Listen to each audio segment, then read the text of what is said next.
You have to go through life with more than just passion for change, and you need a strategy. I'll repeat that. I want you to have passion, but you have to have a strategy. Not just awareness, but actions. Not just hashtags, but votes. You see, change requires more than righteous anger. It requires a program and it requires organizing. At the 1964 Democratic Convention, Fannie Lou Hamer, 5 feet 4 inches tall, gave a fiery speech on the national stage, but then she went back home to Mississippi and organized cotton pickers. And she didn't have the tools and technology where you can whip up a movement in minutes. She had to go door to door. But to bring up about structural change, lasting change, awareness is not enough. It requires changes in law, changes in custom.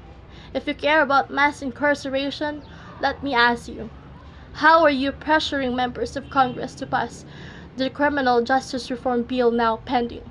Before that, if you care about better policing, do you know who your district attorney is? Do you know who your state's attorney general is? Do you know the difference?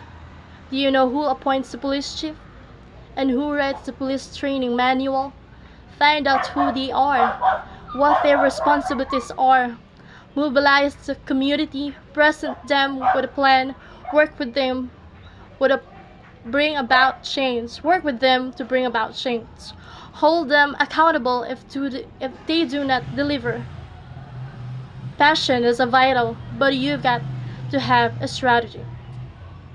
And your plan better include voting, not just some of the time, but all of the time.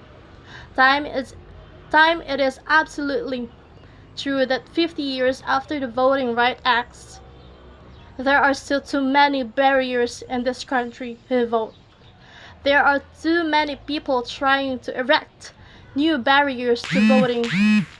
This is the only advanced democracy on earth that goes out of its way to make it difficult for people to vote. And there's a reason for that. There's a legacy to that. Change requires more than just speaking out. It requires listening as well. In particular, it requires listening to those with whom you disagree and being prepared to compromise. When I was a state senator, I helped pass Illinois' first racial profiling law and one of the first laws in the nation requiring the videotaping of confessions in capital cases, and we were successful. Because early on, I engaged law enforcement. I didn't say to him, oh, there's this, you guys are so racist. You know, you need to do something. I understood, as many of you do, that the overwhelming majority of police officers are good and honest and courageous and fair and love the communities they serve. And we knew there were some bad apples and that even good cops with best of intentions, including, by the way, African American police officers must have unconscious biases, as we all do. So we engaged and we listened and we kept working until we built consensus. And because we took the time to listen, we crafted legislation that was good for the police because it improves the trust and cooperations of the community. And it was good for the communities who were less likely to be treated unfairly. There will be the times when you shouldn't compromise your core values, your integrity, and you will have the responsibility to speak up in the face of injustice. But listen, engage. If the other side has a point, learn from them. If they're wrong, rebut them. Teach them. Beat them on the battlefields of ideas, and you might as well start practicing now, because one thing I can guarantee you, you will have to deal with ignorance, hatred, racism, foolishness, trifling focus. I promise you, you will have to deal with all that at every stage of your life. That may not seem fair, but life has never been completely fair.